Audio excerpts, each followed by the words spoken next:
in the straw market of that poor Caribbean island. A fan barely stirred the hot, humid air.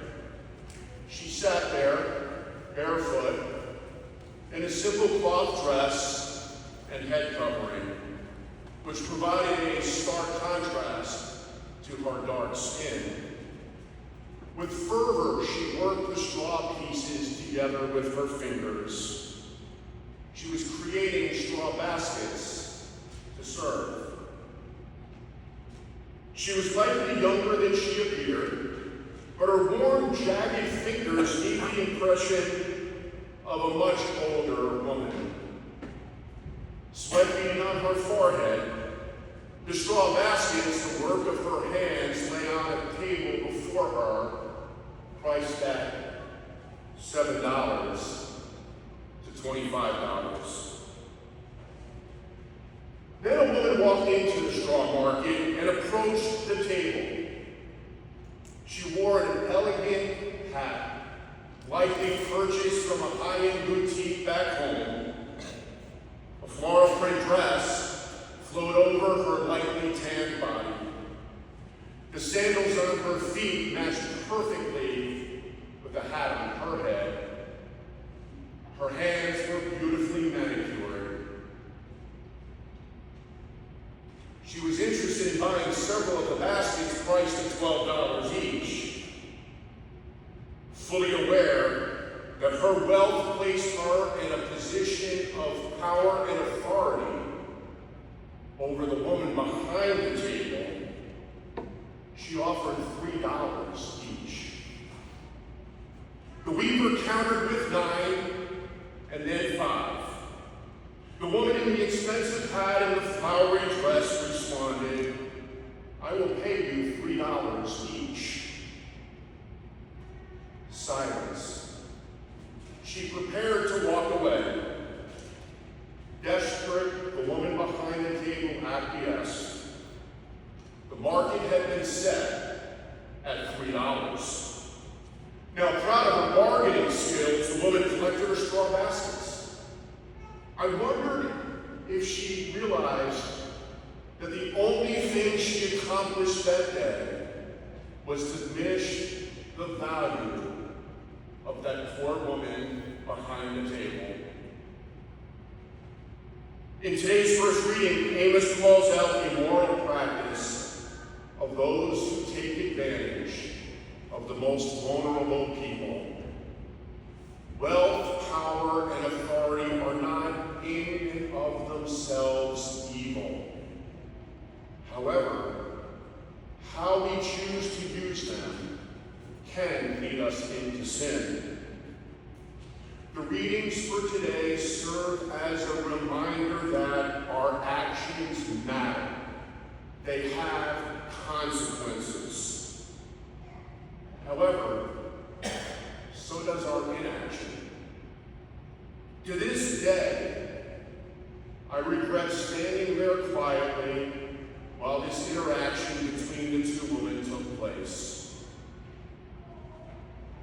I chose to do nothing. Imagine for a moment if I approached the woman behind the table, paid full price for the cheapest straw basket, and made her whole for the other baskets whose value had been bargained away. An opportunity to lift someone up had been lost due to my inaction. Now, in our gospel today, we see a similar story of a person in authority taking advantage of the needy and the poor. The rich man had placed his steward in a position of authority. Not only had the steward squandered the rich man's possessions, he had actually abused the position of authority he had been placed in. However, the rich man in the gospel acted and removed the steward from his position of authority. Now, it may not be clear in the passage, and I did some research on this. Of course, those debtors, they were poor and powerless. And the steward took full advantage. This dishonest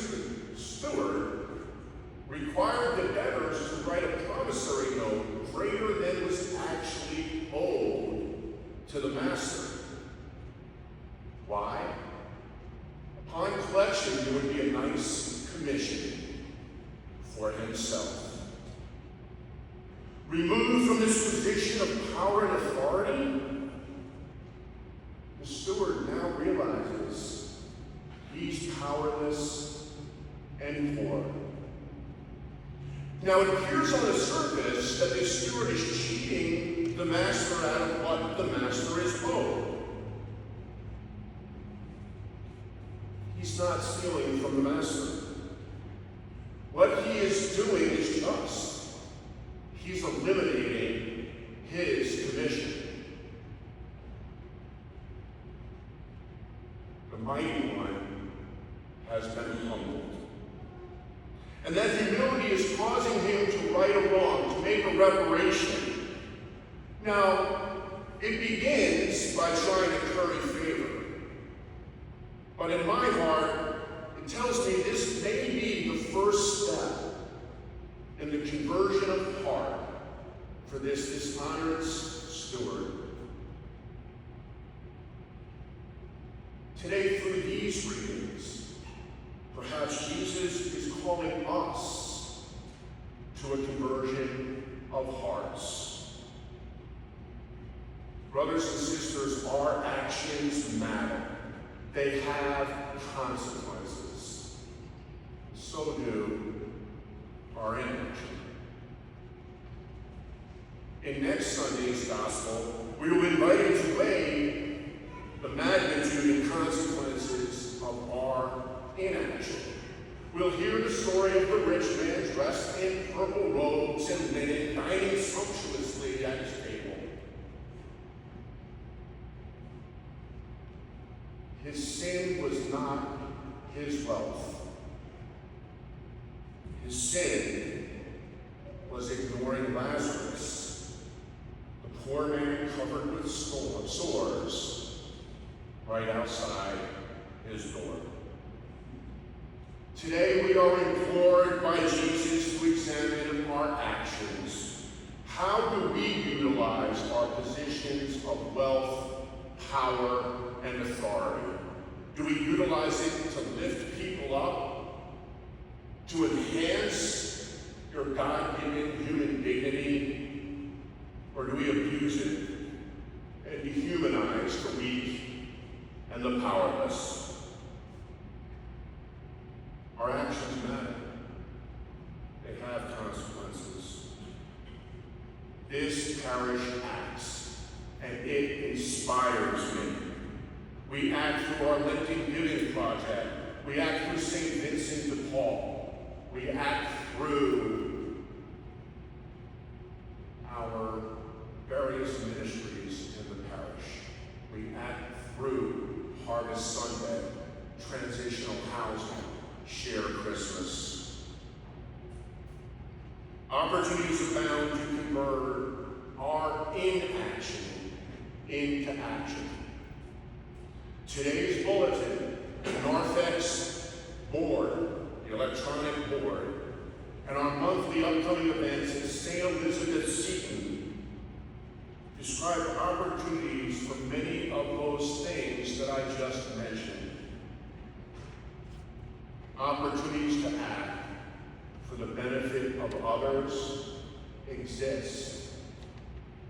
We just have to seek them out. Perhaps Jesus is calling you to a deeper conversion of your hearts through the readings for today. Remember, actions matter, and so does inaction. How is Christ calling you to act today?